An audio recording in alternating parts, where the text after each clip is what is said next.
My name is Alice, 28 years old. I work in childcare. Recently, I got engaged to my boyfriend Tom, and I've come to visit his parents' house for the first time. Tom is a graduate of a prestigious university and works for a renowned company. Not only is he smart, but he also has the respect of his colleagues. I've always admired him as a person. His father welcomed our marriage, even saying, "We never had a daughter. Your future mother-in-law will be thrilled." However, I've been bothered by the fact that my future mother-in-law, sitting next to him, seems upset. She's grimacing, almost as if she's angry. While I was observing her, she suddenly asked, "I heard you didn't graduate high school. Is that true? Our Tom is an elite, having graduated from a famous university. You think I'd approve of a marriage between an elite and someone of your status?" I was taken aback when she started to insult me. "Mother-in-law, how can you say such things? You're being rude to Alice." "Exactly, Mom. Your educational background shouldn't matter." Both Tom and his father stood up for me against my future mother-in-law. However, this only seemed to upset my future mother-in-law more. Isn't it natural for a mother to be concerned about the education and occupation of her son's future spouse? Children inherit their mother's DNA, don't they? Don't I want to leave behind excellent genes? It seemed like my mother-in-law wasn't going to approve of me, a high school dropout, because she wanted to ensure the excellence of her offspring. While it's true that some people are obsessed with educational backgrounds, and many parents care deeply about education, it felt sad to be opposed solely because I dropped out of high school. Actually, there was a reason I didn't finish high school. I grew up in a single-parent home after my father died in a traffic accident. My mother was frail, and she had a hard time raising me and my twin sister, Emma. Wanting to alleviate my mother's burden, I started working after middle school. Now, I'm attending night school to get my high school diploma. I'm saving up money, and I can even go to college if I want. Tom is supportive of this, and he even offered to help pay for my college education. Tom understands my home environment, and if I want it, he will pay for my college expenses. Tom is such a kind person, and that's one of the reasons I decided to marry him. But my future mother-in-law seems to dislike this. Tom is an only child, so we will be living with his parents in the future, but I'm a little worried about how that will work out. A while later, I moved into my future in-laws' house. At this point, there was only a month left until our wedding. As the wedding day approached, I had to make more trips to the wedding venue for final checks. I had to make sure to reserve hotels for our guests who would be coming from afar. Between work, school, and wedding preparations, I was very busy. But my mother-in-law didn't seem too pleased with how I was. Today, I was applying makeup to head to the venue, and she suddenly exclaimed, "Oh my, what on earth are you wearing?" My mother-in-law, catching sight of my outfit, had blurted it out loud. "I'm about to head to the venue, so I thought I'd dress up." Whether she was displeased with me dressing up to go to the venue, or just seizing the opportunity to berate me, I couldn't say. "Huh! You say you're going to the venue, but you're just dressing like that to attract men, aren't you? You're such a careless woman." She just decided I was meeting a man instead of going to the venue. I was at a loss for words. I told her I was meeting Tom at the venue, and if she had doubts, she could ask him, but she just assumed I was meeting a man.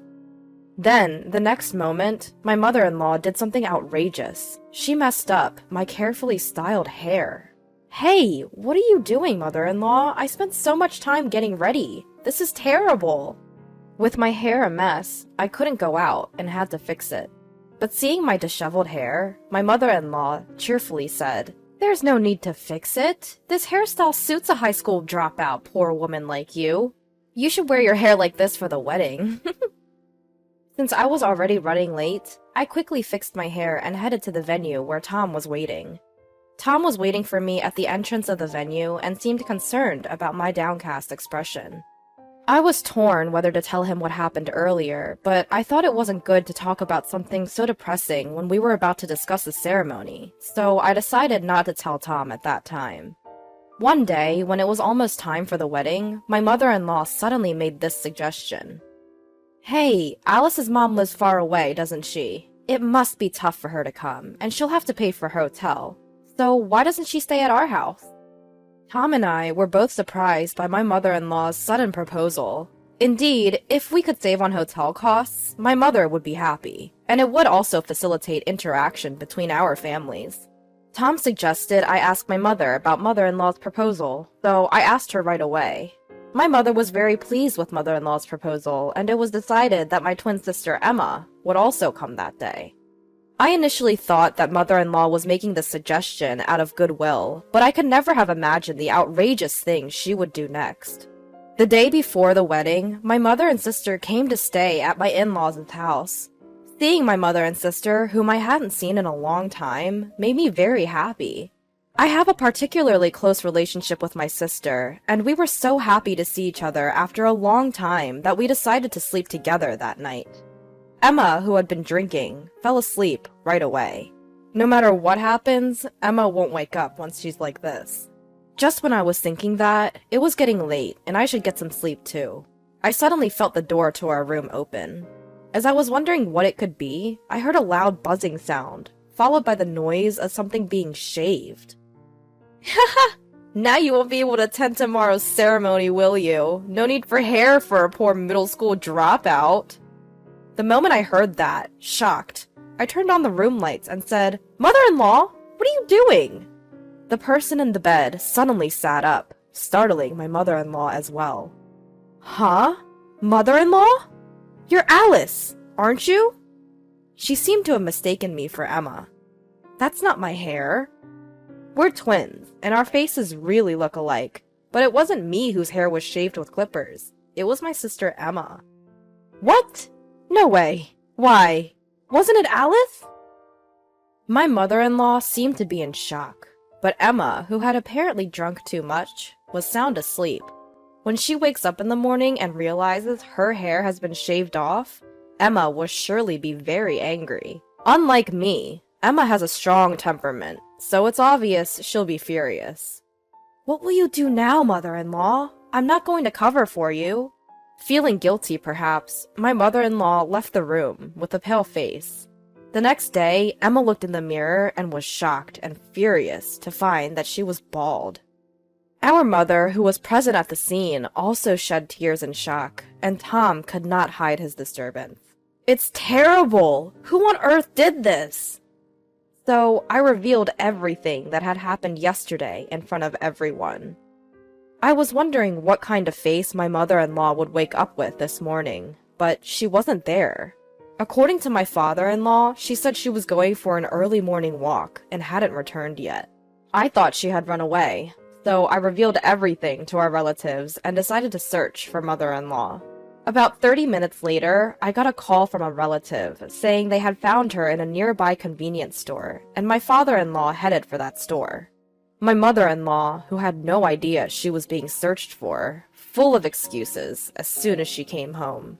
I didn't do anything. It's all Alice's fault. Alice used the clippers on her own and cleanly shaved off Emma's hair while she was sleeping next to her. To my surprise, my mother-in-law was trying to pin the blame on me. This shocked me, and I couldn't help but retort. Don't be ridiculous. I didn't do anything. Wasn't it you who came into the room yesterday? It's terrible that you're still lying at this point. But even so, my mother-in-law was reluctant to admit her guilt. Then my father-in-law, as if he had remembered something, went outside and came back with something. Alice, could this be the clipper? Looking at the clipper father-in-law was holding, it was undoubtedly the one mother-in-law used last night to shear off Emma's hair. That's it! That's the clipper! But where was it? It seems this clipper originally belonged to father-in-law, who was always concerned about his appearance and always carried grooming tools with him. When they went to the car, the bag containing his grooming tools was ransacked, and the clipper was the only thing missing. I always leave my car keys in the bedroom. If there's brown hair in this clipper, it's definite that the culprit is your mom. Saying that, father-in-law started to dismantle the clipper. Inside the clipper was brown hair, undoubtedly Emma's. It must have been because she had to rush out in the dark. She couldn't properly dispose of the hair inside. Shown the remaining hair, mother-in-law collapsed to her knees. Alice, it's your fault! Despite being a middle school dropout and poor, you deceived smart Tom. I wanted you to give up on Tom at all costs. I became disgusted at mother-in-law's selfish words. The one who got angriest upon hearing that was Emma, whose hair had been shaven off. I don't care about your circumstances. What are you going to do about this? I can't attend the wedding like this. Hearing Emma's complaint, father-in-law made a call somewhere. His acquaintance, who was a hairdresser, agreed to rush over with a wig right away. This would temporarily solve Emma's hair problem, but they couldn't just leave mother-in-law as is. 30 minutes later, father-in-law's friend arrived with the wig, and Emma's hair was now beautiful. At first, father-in-law thought about shaving mother-in-law's hair just like he did with Emma, but it didn't feel satisfying. So he decided to expose mother-in-law's wrongdoing in front of everyone. Among the attendees called today were landlords who mother-in-law's parents had been indebted to for generations. They seemed to get along with father-in-law, and hearing about this incident would undoubtedly impact mother-in-law's parents' house. This is because the landlord, who was close friends with them, has been giving them a discount on their apartment rent. The landlord is a very righteous person, and would surely return the rent to its original price once he learns what mother-in-law has done. Worst case scenario, he might even evict them from the apartment. Mother-in-law's parents are poor and have no money. If they were to be evicted, they would surely come to mother-in-law's place. But I had heard from Tom before that mother-in-law didn't get along with her parents and wouldn't even care for them. Living with her parents would undoubtedly be the beginning of hell for mother-in-law. Wait, please. I'll be in trouble if you do that. I'm sorry. It was my fault. I got carried away and did such a thing. I'm sorry, Emma. I'll pay you damages, so please forgive me. Mother-in-law kept apologizing repeatedly to the point of rubbing her forehead against the floor. But even with apologies, Emma's hair will not come back. After discussion, it was decided that father-in-law and Tom would reveal the wrongdoings of mother-in-law. Of course, Emma has already agreed to this. Mother-in-law said she didn't want to go to the wedding and tried to run away, but she couldn't because Emma and Tom held her back. Upon arrival at the venue, relatives who knew the situation through messages came to us looking very worried. We exposed mother-in-law's wrongdoing in front of the relatives, and Emma took off her wig and showed her bald head. Everyone was shocked by Emma's condition, especially the women, kept saying they couldn't believe it. Hair for a woman is like a lifeline. Imagine the shock of having it suddenly shaved off with a clipper. Thinking of Emma, some people were in tears. Then, as expected, the landlord came to mother-in-law and asked if what happened was true. At first, mother-in-law tried to deceive him, but father-in-law urged her to tell the truth, and she finally confessed. The landlord, flushed with anger, was also accused by the woman. After that, mother-in-law remained downcast during the ceremony, which was unimaginable from her usually spirited self. The wedding itself ended smoothly, and it was a great joy to be blessed by many people. However, we can no longer live with mother-in-law in that house. It's only natural, but we decided to move into an apartment and live as a couple. Mother-in-law was panicked about us leaving the house. She cried out that it was her fault and begged us not to leave, but we can't live with her. But father-in-law felt the same. He told mother-in-law that he was going to divorce her and asked her to leave the house. Mother-in-law turned pale and clung to father-in-law, saying, "Please reconsider. Where will I live if I leave this house? You know, don't you, that I'm not getting along with my parents. If they find out about the divorce, they'll definitely tell me to come back for their care." She was trembling as if she could collapse at any moment. But when I think about Emma, I don't care about mother-in-law. I never dreamed that my hair would be shaved off while I was sleeping and mistaken for me. Mother-in-law persistently tried to persuade us afterwards, but since father-in-law contacted mother-in-law's parents, she reluctantly left the house. Currently, mother-in-law is living with her estranged parents and seems to be taking care of them. But apparently, her parents have a difficult personality, and mother-in-law is being completely worn out by their selfishness. She has called us several times to say she wants to start over, but we have no intention of living with her, so we just blocked her calls. Now, we are living happily with father-in-law in his home. The house was quite old, so we decided to renovate it together. Father-in-law built his dream study. Tom created a place to display model figures, and I decided to install a state-of-the-art kitchen. Of course, we also created a room for the child who will be born in the future. And now the three of us are living comfortably. Emma's hair, which was shaved at that time, has now become short, and it seems to be highly rated by her friends as a good change of image. She talks about that time as if it were a joke, telling various friends, and it actually complicates my feelings more.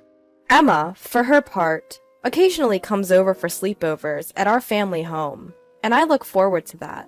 There may be many difficulties in the future, but I believe we can all work together and push through.